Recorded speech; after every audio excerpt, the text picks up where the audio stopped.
It's a huge misconception that yogasanas are primarily about the bendy body.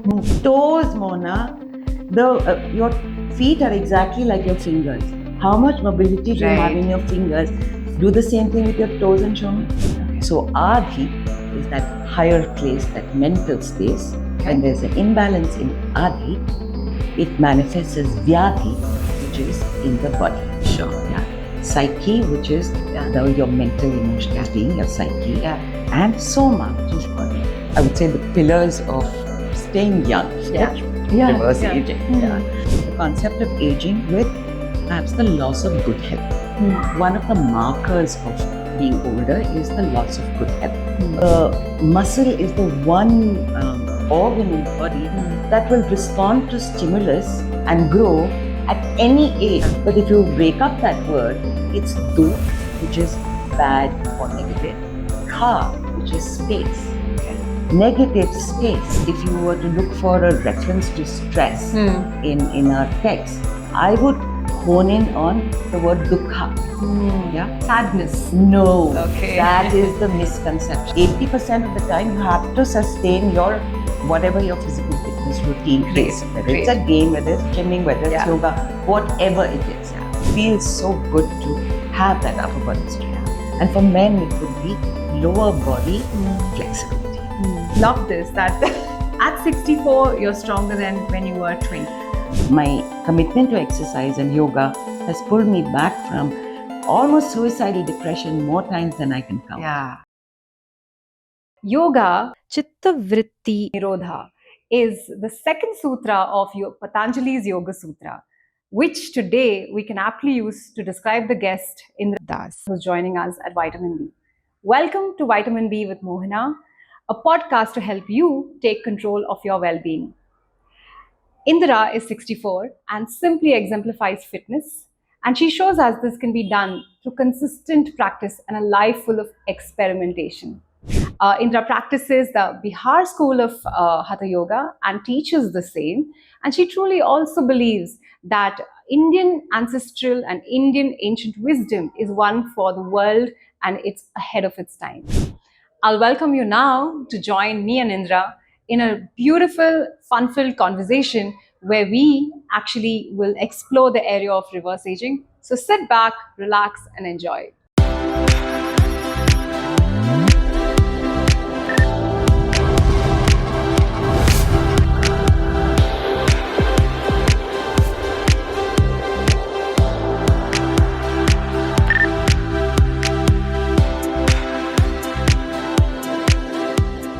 Welcome to Vitamin B, Indira. It's such a pleasure to have you with us today. Thank you so much, Mona. I'm really, really touched that you invited me. I'm totally humbled. How are you feeling today, Indira? I'm good. How are you? I'm doing fantastic. I was just thinking before you actually came in today that we know each other for well over 12 years. Yes. And I remember in my late 20s walking in 2000 yoga and looking for, someone who can guide me and really get me into the world of yoga itself. Yeah. So it's just stayed on in my life for so many years and made such a big difference. So a big thank you for that. Oh my, it's been my privilege. Yes, to have you as a student for so many years. But I must add that I remember you walking in with someone who was physically the polar opposite of you. Yeah. She wanted to lose weight, he wanted to gain weight, and there I was stuck in the middle. Yeah. So we had some adventures. Yeah, and that just tells us, right, that a good yoga guru can actually do wonders with people who look opposite, who have actually very different needs as well. So that was a really good example to think through. Yeah, right? But don't call me a guru, please. Sure. Okay. So Indira, I think we can. Where I want to start off is really go back in time, right? In your 40s. And then later in your 50s, I think, you started to dedicate the rest of your life towards the philosophy of yoga itself, right? Yes. And that's such a wonderful change from having a corporate life.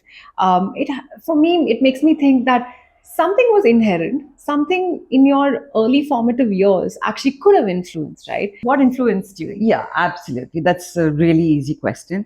My number one influence was definitely my dad. Yeah. My dad was a fitness fanatic long before it became fashionable to be one. And my most abiding childhood memories are of my dad marching out at crack of dawn, wearing his crisp tennis whites and his tennis racket, going to play his beloved tennis. Yeah. And as far as, I'm sure he must have taken a break, but as far as I can remember, he seemed to have played tennis every darn day of his life. But not just that, he also was a complete dictator when it came to us children, my two brothers and I. So holidays, weekends, it didn't matter. We had to do some kind of physical exercise in some form or the other.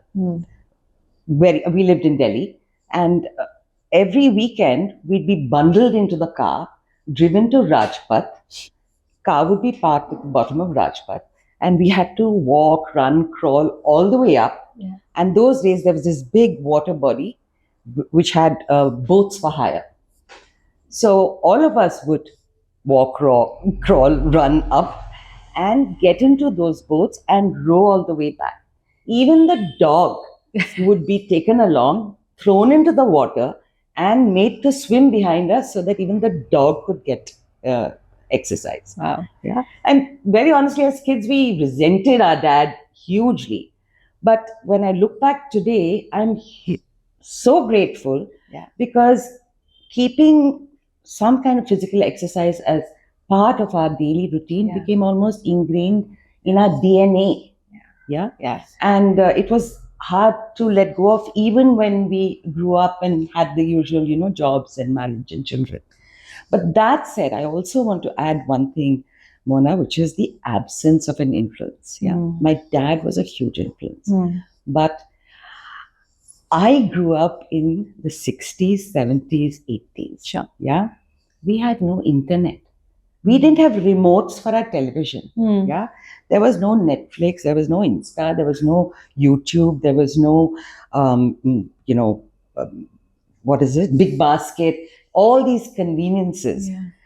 Now, I'm not tech phobic. I'm not tech savvy, but I'm not tech phobic. But I'm really glad that we grew up without that technology because to entertain ourselves, we had to get out of the house and move. Yeah, we ran out on the streets or in the compound. We played, we ran, we played pit-toe, hopscotch, climbed trees, got into trouble. But we moved and moved and moved. And there was no question. If you want to borrow a book, we had to cycle, walk to the local lending library and move our bodies. And I love technology. I love what it has brought into my life in terms of convenience, information, knowledge. But I'm really glad I grew up without it. Because, everybody talks about how technology is going to steal our life, our jobs. But we should be talking about how technology has the potential, if you let it, to steal from us our ability or need to move. Great. I think, Indra, would you agree or not? I totally agree. I'm a millennial, but I can tell you we were a cusp of a generation which saw both sides and are seeing, the benefits, but also the not so great things of actually being sitting all the time, and we'll talk about that later as well, right? I think sustaining, right? That's what you talked about. Sustaining a certain mindset towards fitness is the hardest part. And those who tend to do that are actually self-motivated. They don't really look for a guru or even a coach in the gym. They somehow do a little bit of it all along in their life, right? And that I think is the differentiator. So what kind of mental framework does a person need to actually sustain? Okay, this is going to maybe a bit longish, and I can only respond from my learnings, from my experience, and probably thinking about what drove me to continue, apart from the influence of my father and the absence of the internet. Let me start with the negative. The negative was the body shaming that I experienced when I was in my teens in Chennai. Mona, as a 15, 16-year-old in the 70s in India, I suddenly shot up to 5'8", brown skin, short hair. I cannot recount or count the number of times on the streets of Madras, on the streets of Kerala when I went to visit my grandmother, snide comments meant to be heard that, I'll say it in Tamil, Uyyo, amblaya, pomblaya. Meaning, is that a man or a woman or a boy or a girl? And similarly in Kerala, ano penno. And well-meaning relatives who meet me after a long time looking at me and say, oh my God. And they turn to my parents and say, getting a boy for her will be very difficult. Huh? You better stop.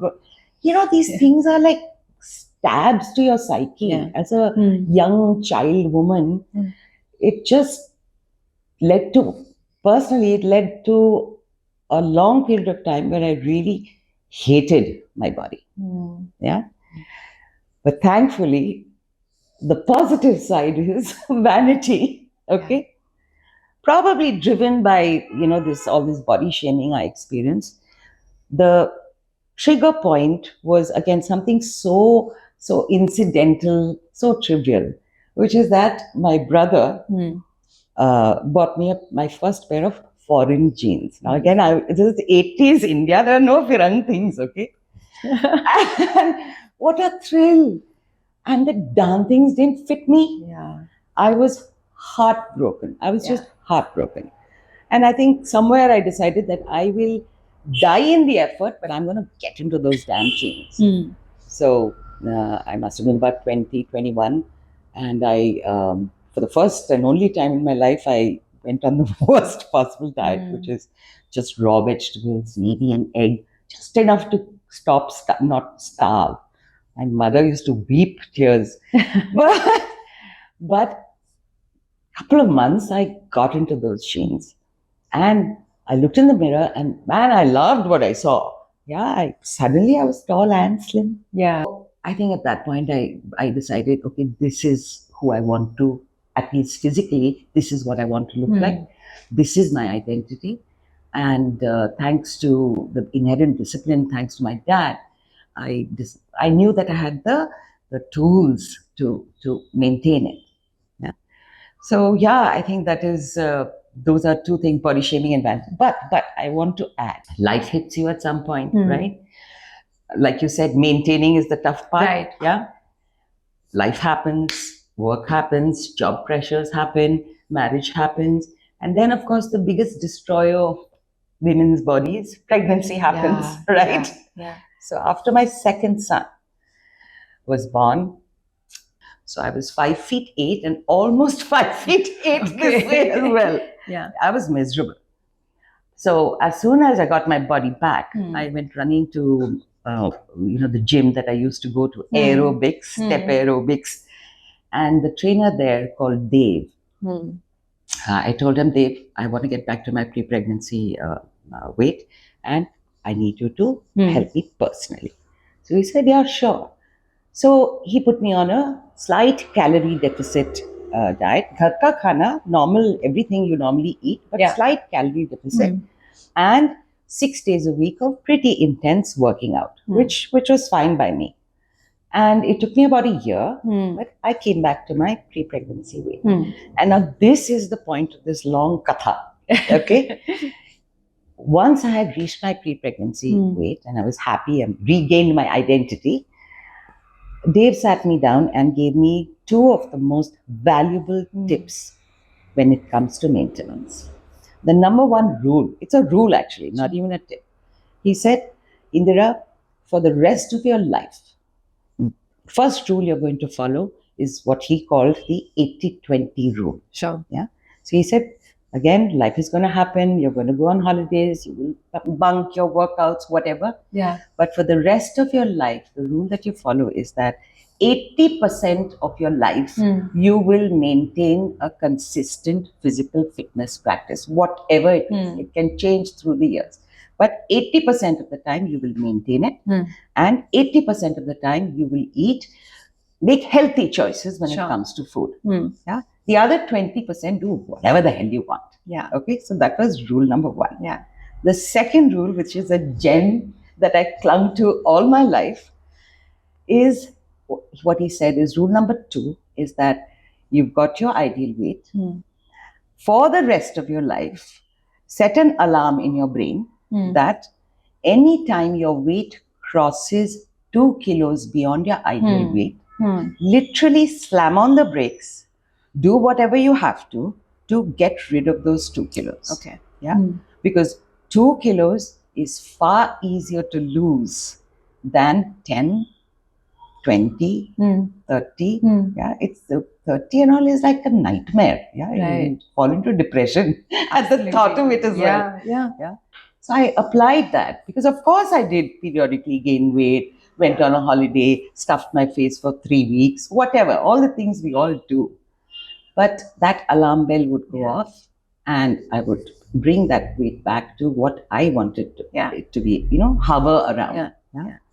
And it's worked for me for 35 years. That's really valuable. So just for our audience, it's 80-20. 80-20 is what he suggests. He said 80-20. So 80% of the time, try to sustain and have a physical practice. 80% of the time, you have to sustain whatever your physical fitness routine is. Whether it's a game, whether it's gymming, whether it's yoga, whatever it is.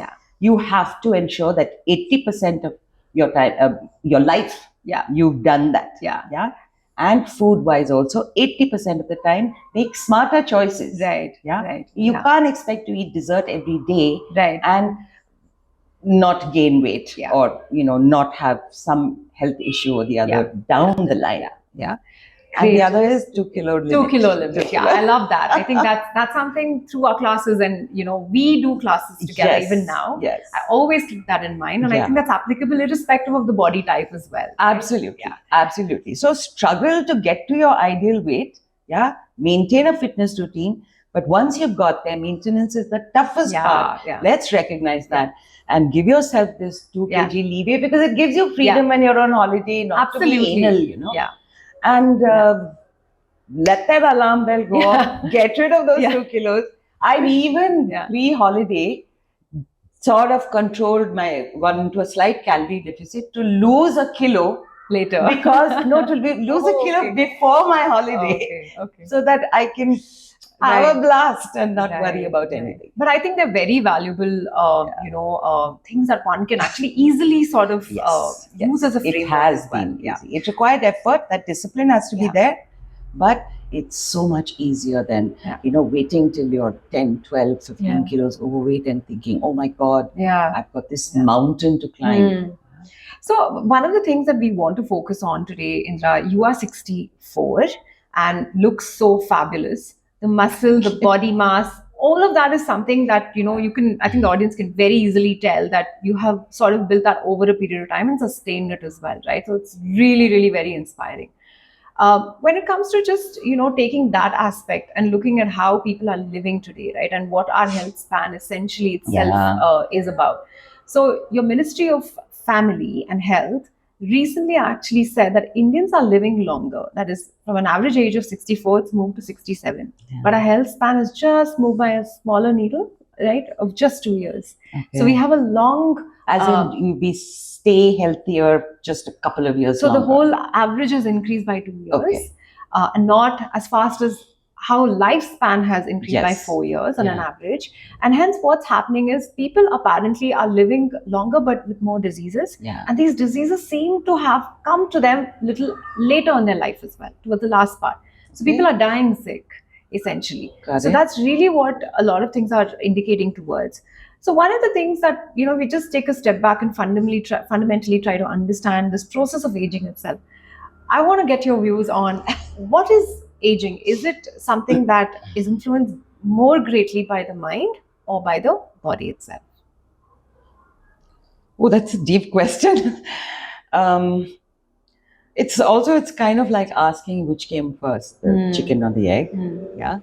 But I'm going to stick my neck out and say I think it's the mind. If you look at yoga and Ayurveda, yoga texts and Ayurvedic texts, first, let's correlate the concept of aging with perhaps the loss of good health. One of the markers of being older is the loss of good health. Okay. Now, in yoga and Ayurveda, disease of any kind is considered to first start with a disturbance in your subtler energies, which in modern terms you can call your mind, your emotional being, your mental emotional being.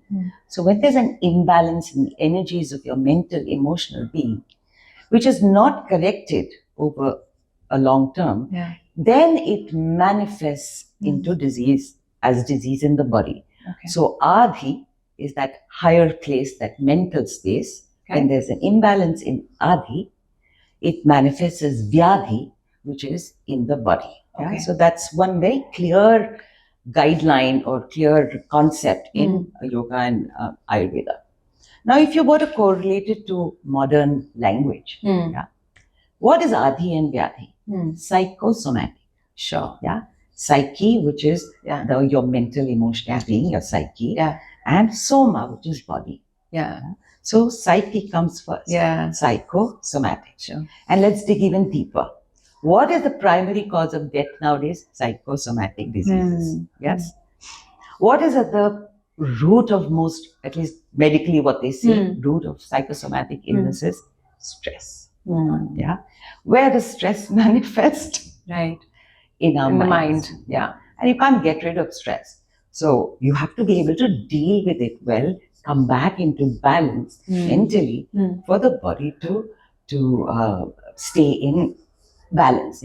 It's all about balance, really. Any illness is a disturbance of the balance, whether it's hormonal, whether it's blood sugar, whether it's blood pressure.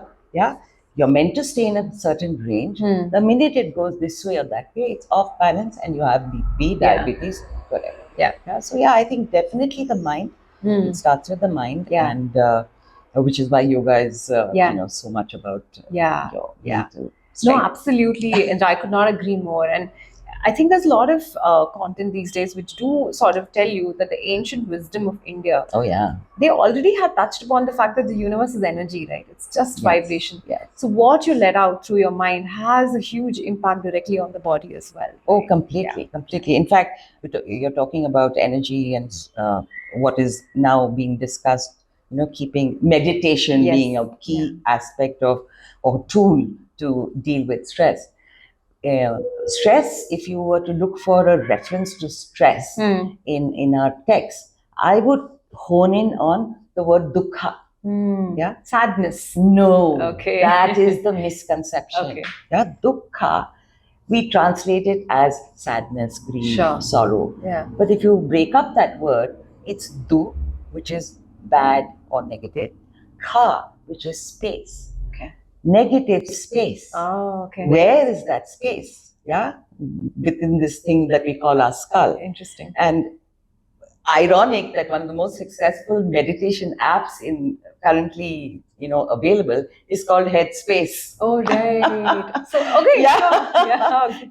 And even the dukhas, they classified it as 3 types, one of which is adhyatmic. Again, the root is adi, from adhya, in within. So that wisdom is there. It's there. We just need to absorb and apply it. So how did yoga revisit you in your 50s, right? 40s to 50s. I'd love to understand that as well, Indra.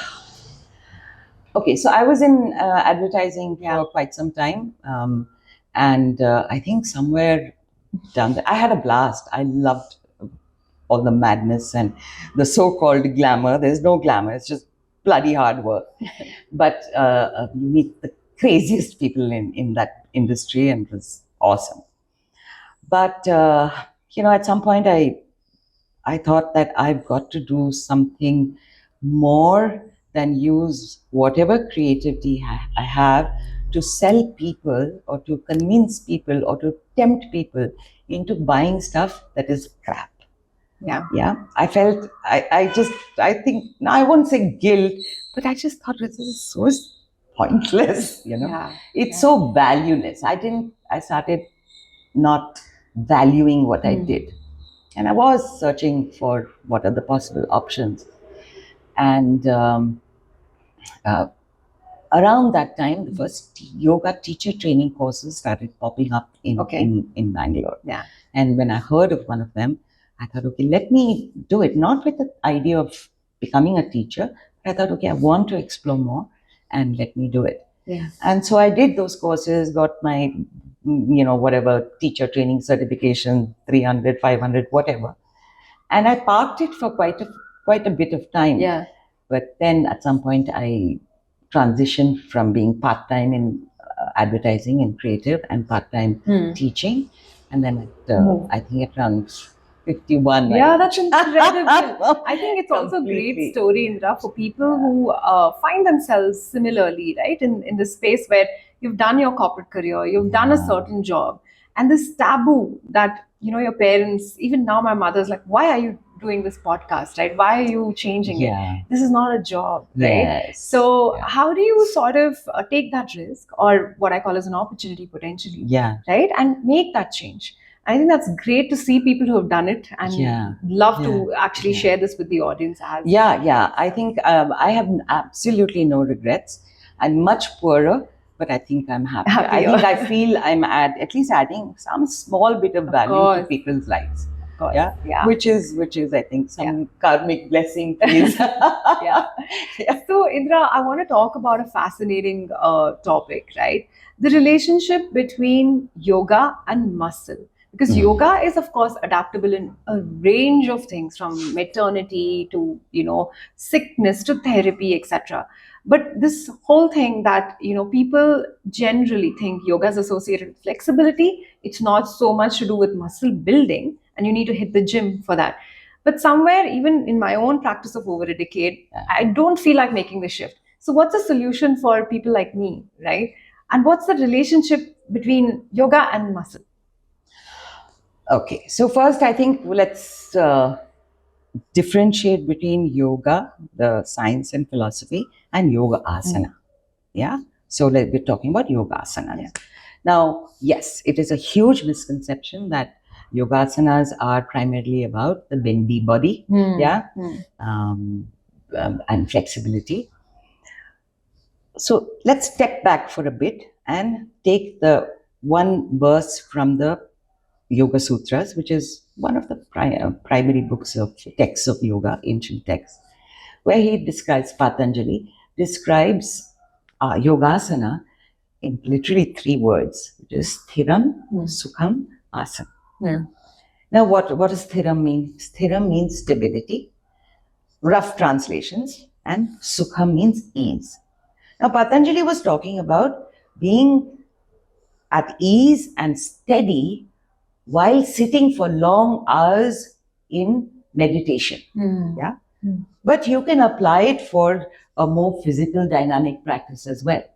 Now, you will never be steady and stable unless you're strong. And you will never be at ease unless you're flexible. So yogasana is the balance, provides the balance between strength and flexibility, which I call mobility. And it's a complete misconception that you can't get stronger with just doing yoga. Body weight calisthenics, what is that about? You look at some of the YouTube videos of people who are body weight, who do only body weight calisthenics, and your mind could blow your mind, But yoga also, you try doing 10 yoga push-ups, which are called chaturangas. What about balancing postures? What about arm balances? How much strength do you need in your upper body to be able to balance your entire body weight on your palms or your shoulders or your head? So it's a complete misconception. And the way you practice, depending on your goal, if you're very stiff, you want to open out the body a little bit. But if you want to get stronger, the way you practice will change.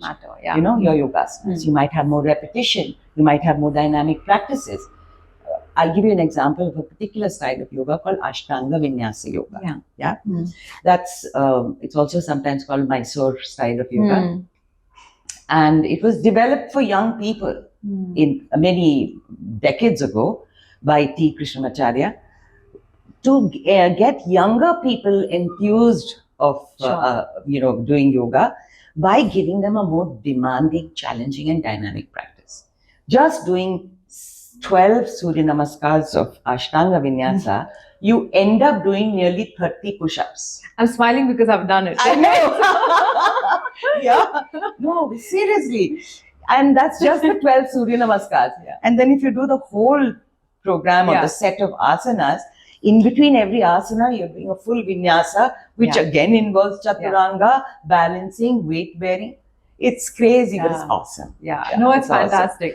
Awesome. So tell me, Indra, of all the students that you have, right? You handle so many cases. You do a little bit of yoga therapy also. What is that one or two? What issues do people normally have? What do they face these days? Oh my God, it's I don't know if I can pinpoint any particular one or two. Stiffness, definitely. Because of our lifestyles. If you don't move, if you're in this shape for 16 hours of your day and then in this shape for the next 8 hours, your body is going to be able to create this shape and no other shape. Right. So stiffness, definitely. And in terms of physical issues, I would say I find a lot of back pain, knee pain, and some disease like asthma, diabetes, cardiovascular, high blood pressure. Those are definitely prevalent. So on back pain and knee pain, is it influenced by our lifestyle of sitting for hours together in an office situation? Oh God, there's so many causes, but lack of exercise, 100%. See, what happens when you don't exercise is that your muscles become weak. Your muscles are the organ in your body meant to enable movement. So if you're climbing stairs, your bones are supposed to bear your weight. Your muscles enable the joint to move, so you can bend your knee, put your foot, bend the other, put yours, and lift yourself up. But if your muscles are weak due to lack of exercise, it's the joint that takes all the pressure of the weight. Which down the line can translate into knee issues, back pain, bad posture. You're continually sitting like this with a weak core, abdomen, then your back has no support here, by the way. The backbone, our spine, is supported by the ribs at the top and by the hip bone at the bottom end. But in between, it has no bony support. So what is supporting your spine, which is just this slender, stack of bones in the middle, are your core muscles. So anybody with back pain, the first thing you start with is strengthen your core. So back pain, knee pain, inflexibility, big issue, which again leads to so many, aches and pains. Ankle mobility, zero ankle mobility because high heels for women, tight shoes for men. Your ankle has amazing range of motion.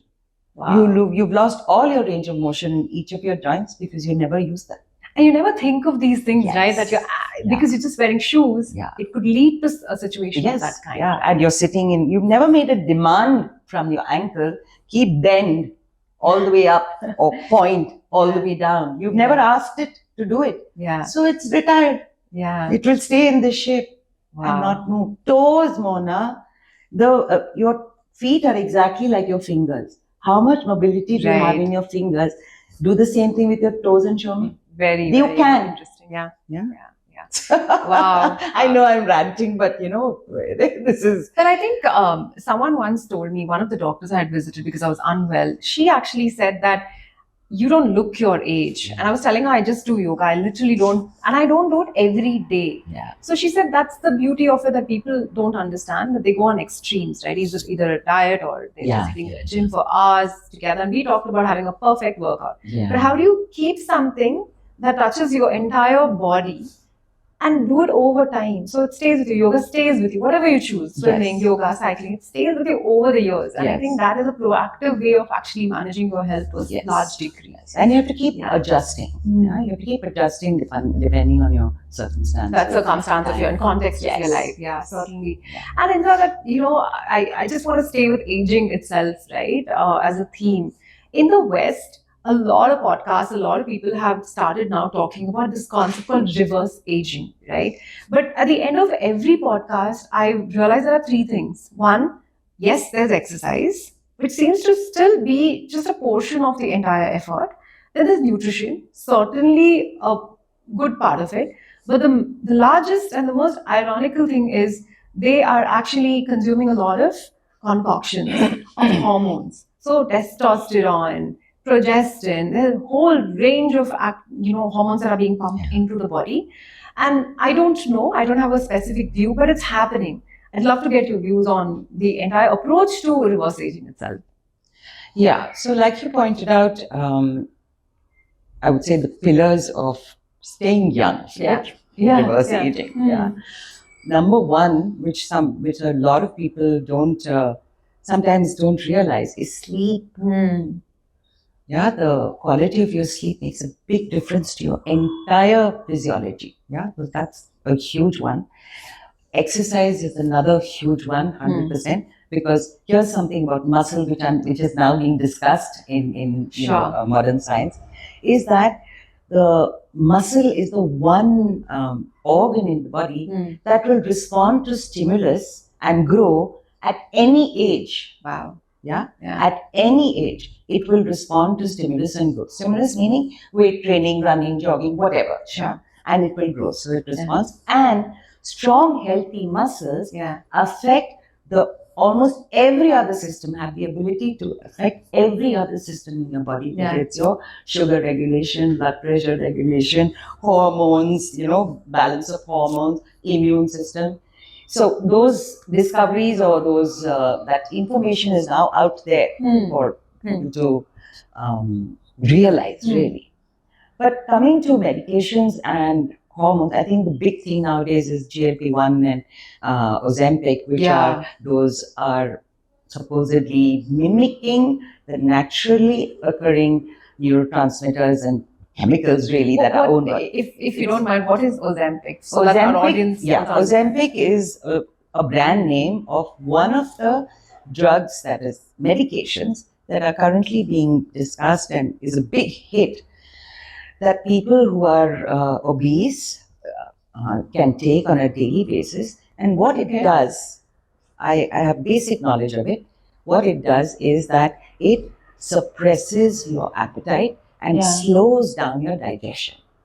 So whatever you're not driven to eat, the way you would normally eat, and your digestion takes longer, so you don't get hungry. Okay. Yeah.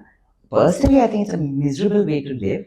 But that said, Mona, if someone is 30, 40 kilos overweight, it is so depressing, so tough. And you're living in a world where every possible temptation to eat unhealthily and just sit back be a couch potato is just being peppered. You're being peppered with it. You've grown up with it, many of them.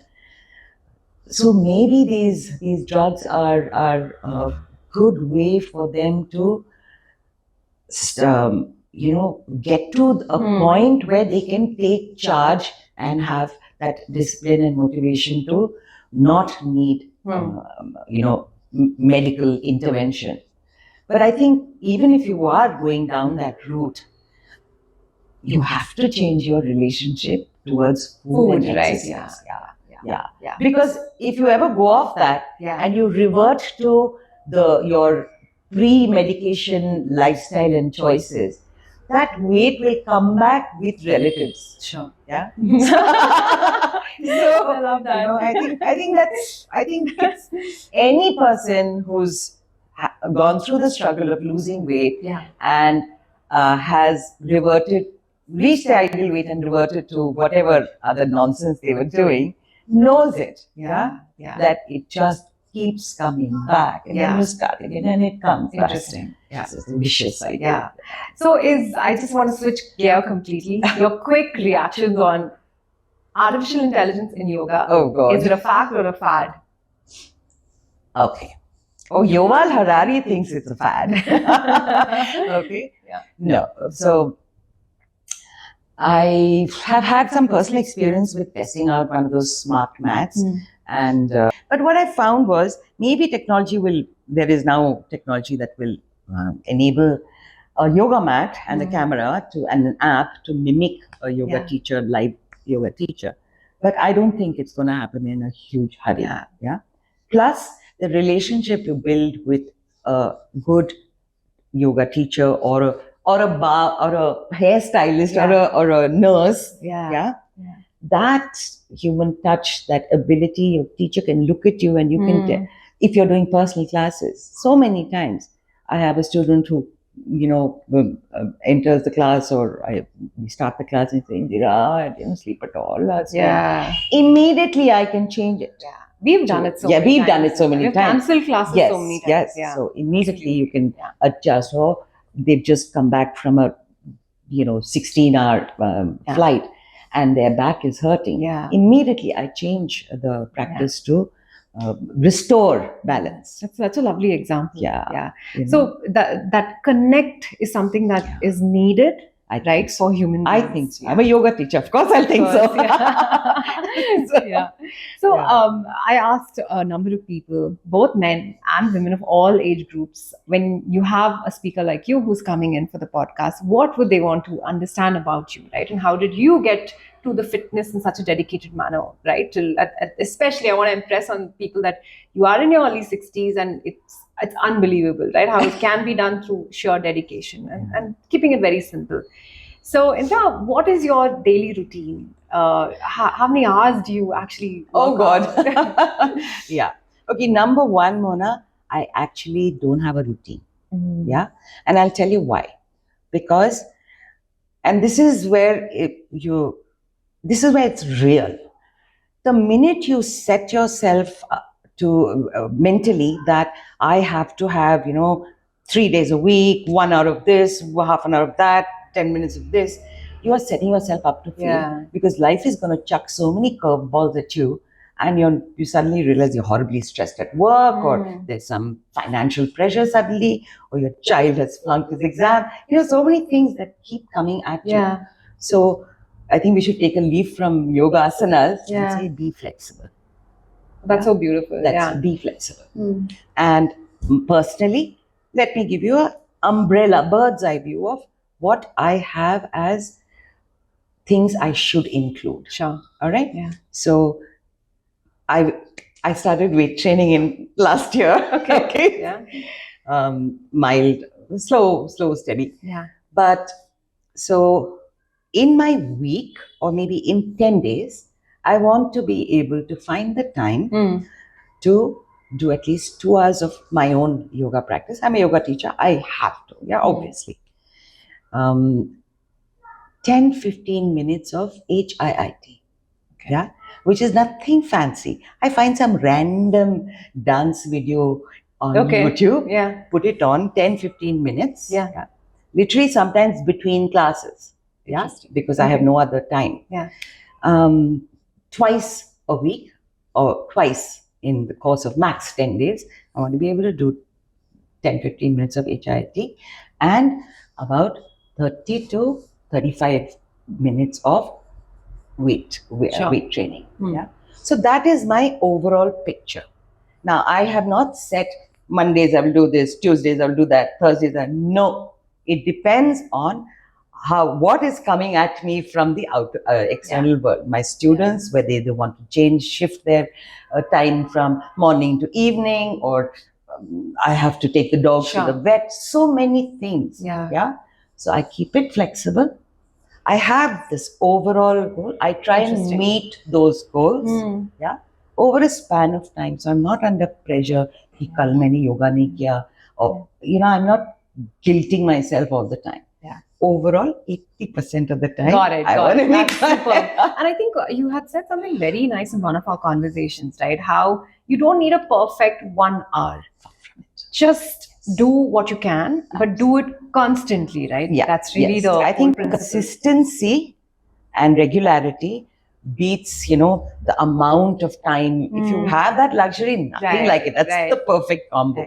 But I'll give you an example. Why did I start this HIIT business? Because on many days, sometimes I teach 8 hours in a day, which is quite taxing. And I don't have the time to spend 1 hour in my own practice. That 10-15 minutes of dance HIIT energizes me so much, and it just needs that little amount of time.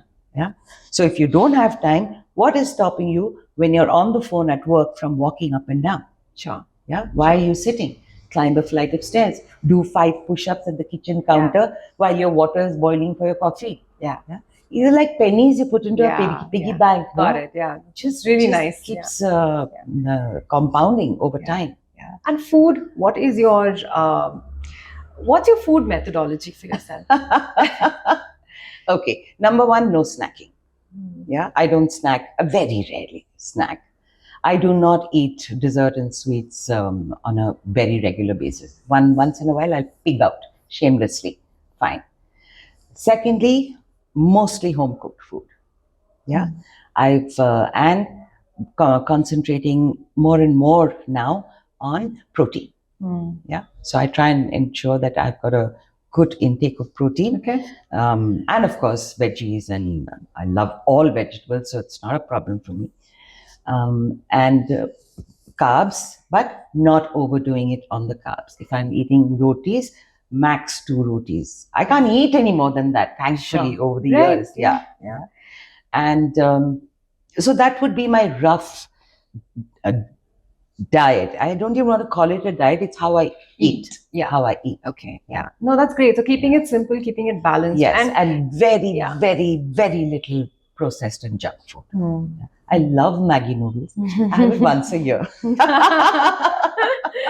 Yeah. All college days, no hostel boarding and all that.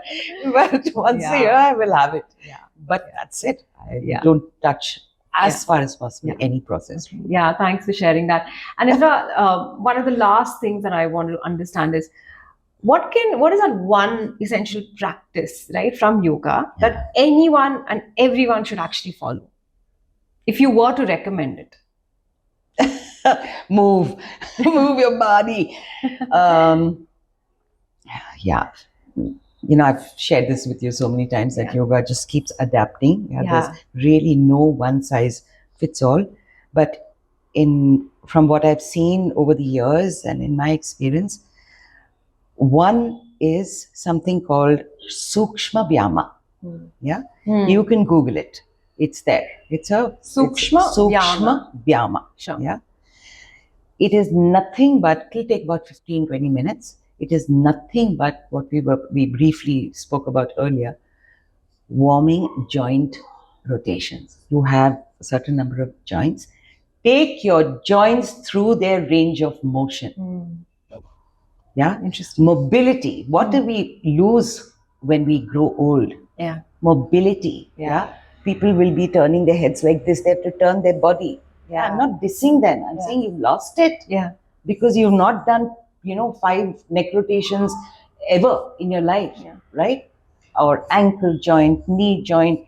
They have a certain range of motion. Yeah. Sukshma Vyama is about taking your joints. You won't even break a sweat. Yeah. It's not going to build muscle. But it maintains mobility. Yeah. So I would think anyone can do it. Anywhere, on a plane, on a chair, at office, anywhere. That's one. And the second I would suggest is maybe Suryanamaskars, if under guidance, and also taking your spine through its range of motion. Yeah, it can fold this bending way, forward, back bend, side bend, twist, and inversion. Yeah.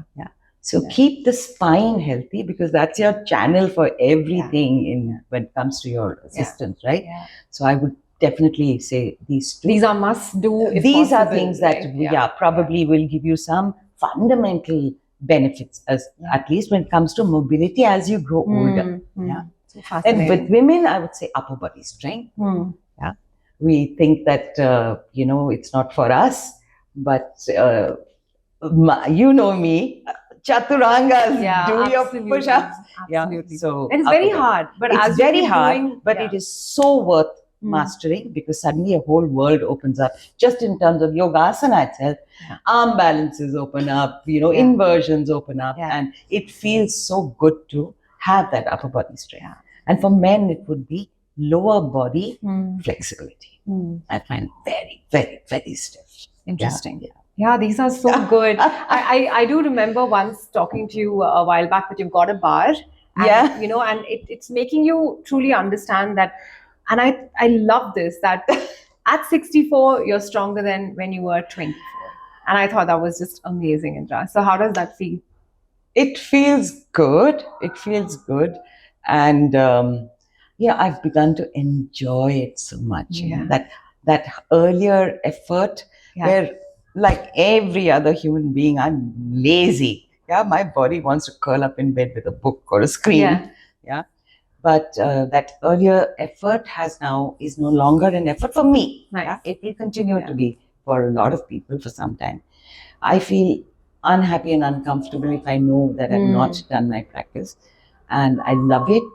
And again, this is something that I would like to share. I don't want your listeners to go away thinking that, you know, it's been smooth sailing in terms of life. Yeah, I've been through every kind of curveball life can throw at me, and one of them 5 years ago you're familiar with. I'm still dealing with the aftermath of that, but I would like to share that it has been my dragging myself to my mat or whatever, to the gym and doing my practice. The only reason I've done it is because somewhere in my depression, my heartbreak, somewhere that tiny beacon of knowledge was there that I will feel better after that 45 minutes. And it has, I think, definitely, and I'll say this now without any, without holding back, it has pulled me back. My commitment to exercise and yoga has pulled me back from almost suicidal depression more times than I can count. You know? And that's a fact. And many people go through it. Right? Of course. So, I'm really grateful for it. No, that's wonderful, Indra. I think, thank you for sharing that. I think each one of us, it's never perfect, right? We always have ups and downs, and that's the truth of life. And, you know, as we come to the, end of this beautiful discussion together, reverse aging and all those things apart, I think one of the biggest takeaways that I've had through our journey of, being in this, teacher-student kind of relationship linked to yoga is that every asana, you have an opportunity to have an attitude that you can pick. Just if you're standing and just doing your, the tree pose as they call it, right? It's really getting your roots very strong, and that can actually help you create an attitude of being strong in your life through any moving situation, right? So there are so many examples I can think about. So yoga is very holistic, and certainly yoga is one of, when I look at you, it's certainly a medicine for reverse aging. Thank you. Call it, and being strong. So thank you for joining us today, and I loved our conversation, Indra, and I hope you did too. Thank you, Mona. Thank you so much.